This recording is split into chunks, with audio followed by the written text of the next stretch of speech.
Alright, hey guys, welcome back to the channel, or welcome if you are new here. Now today's video is going to be a fun one, a little bit different than some of the videos I normally make, but regardless, we're here for a good time today. So a while back in a video, I asked you guys to actually send me pictures of your guys' aquariums to react to in a video. So yes, this is part one of the reacting to my subscribers aquarium series. I have a whole bunch of emails to go through today. We're going to be reacting to a whole bunch of people's different aquariums. Now we're going to start off here in just a second, but if you guys are watching this now and maybe missed out on this video, if you want to be included or you want your aquarium to be included in part two of this series, go ahead and email pictures of your aquariums for me to review to chewysbroaquatics@gmail.com. That email is always in my description, so if you ever want to email me, that's the email you can use. I also have an Instagram. People DM me there all the time. If you want to DM me on Instagram, chewysbroaquatics on Instagram, you can do that too. But we're going to waste no time jumping right into this. I'm going to pull up my email real quick, and we'll start with some of the first ones. So I'm going to be just using your guys' first name. I don't know if you guys want me to say your last name. Sorry. I don't know if you guys want me to use your last name, so I'm just going to use your guys' first name. Up first here we have a jellyfish aquarium. This is very similar to my jellyfish aquarium. This is from Timothy. Now, this might actually be the same 2-gallon jellyfish art aquarium I have. I love that tank. His jellyfish seem to be doing a lot better than mine. My jellyfish aren't doing so hot. I have 2 jellyfish. They're alive, to say the least. That's good. But these jellyfish look super big and healthy. There's a little hermit crab on the bottom. They look to be doing really good. Jellyfish are actually a lot harder to take care of than I expected. Tank maintenance on a jellyfish tank is super easy, but they're just hard to take care of. They just don't live very long, and they just are very problematic. At least mine are. Next up is a Pea Puffer tank. Now, I used to have a Pea Puffer, but Michael went ahead and sent me a picture of his Pea Puffer tank, which I have to say looks a little bit better than mine. I had a fluval speck for my one little Pea Puffer. In here, there looks to be a couple Pea Puffers, around 3.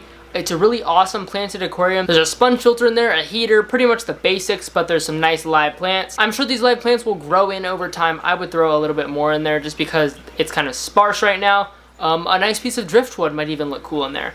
But the Pea Puffers are super cute. I love that big Java fern and the little coconut bridge with some moss on it. So overall, this is a really nice aquarium. And shout out to his fiance Jane. I really hope I said that right. If I didn't, I'm so sorry. The next one didn't have a name, but it's an angelfish kind of planted tank aquarium. There's a nice piece of driftwood in the middle, a couple angelfish spread throughout, and there's 2 axolotls in there.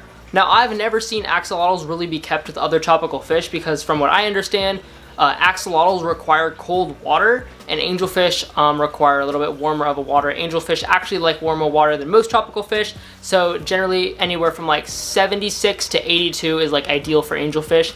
And I know axolotls don't thrive in that water temperature, so I'm not quite sure how they're managing this tank. Overall, it's a really cool tank. It looks good. I just am not quite sure how compatible those animals are. Going all the way to Australia, here we have Luke's 30-gallon aquarium. This is a beautiful planted tank with some cardinal tetras, mollies, platies, but those cardinal tetras are big and beautiful. I think those are live plants. They almost look so perfect. They might not be, but it looks to be Java fern. Or maybe it's a sword plant. No, it's definitely Java fern. If it's real, it might actually be fake. I have no idea, but it looks super pretty. The plant on the left, I believe, is fake, but I don't know. Those plants on the right look so real, but too perfect to be real. I don't know. Regardless, it looks really cool. A little internal filter, really nice, seamless looking aquarium. Now, last but not least, we have Matt coming in with 2 aquariums, freshwater and saltwater. So starting in with the freshwater tank, this looks to be one of those tall hexagon aquariums, as you can see just from the shape. A nice little community tank. There's a hang-on back filter. This looks to be a top fin kit. Correct me if I'm wrong. I feel like it's a top fin aquarium kit. Some simple white sand, little blue marbles at the bottom, looking good. Now, personally, I would throw some low-light live plants in here. However, there's nothing wrong with these fake plants. The tank looks really good. The fish are super healthy. It looks like there's some nice fat swordtails in there. There's some tetras, some guppies, and a cute little gourami. So overall, just a really nice, simple freshwater aquarium. Now, the next one is a saltwater tank. I'm not quite sure how big this tank is. It looks to be a 29-gallon. But I really can't be sure. Now, this is really just a bare bones basic saltwater aquarium. Now, a lot of people have an idea that saltwater is extremely hard and has to be crazy expensive, like this reef tank behind me. But if you're looking for a budget aquarium, this right here is a perfect example of it. I actually set up a 36-gallon saltwater aquarium very similar to this setup. for very cheap, and it doesn't have to be crazy expensive if you just want a couple easy saltwater fish. In here we have a clownfish and some firefish, which are very, very basic and easy to keep saltwater fish. This is a great entry-level setup to saltwater without the stress, without the worry, and without the prices that a full reef tank comes with. I believe down at the bottom of this tank is Hawaiian black sand. I love Hawaiian black sand. It's by Carib Sea. It's actually the same sand I use on that tank behind me, as well as my other saltwater tank. Correct me if I'm wrong. I feel like this is that sand because I love it a lot. There's some just live rock in the middle, as well as a canister filter for the main filtration. Now, a lot of people will not recommend canister filters for saltwater tanks. I personally use a canister filter on my 36-gallon saltwater aquarium, and I've had no issues. With saltwater tanks though, you do have to keep up on maintenance, especially with a tank without a protein skimmer and just a canister filter like I have and what this setup looks to be.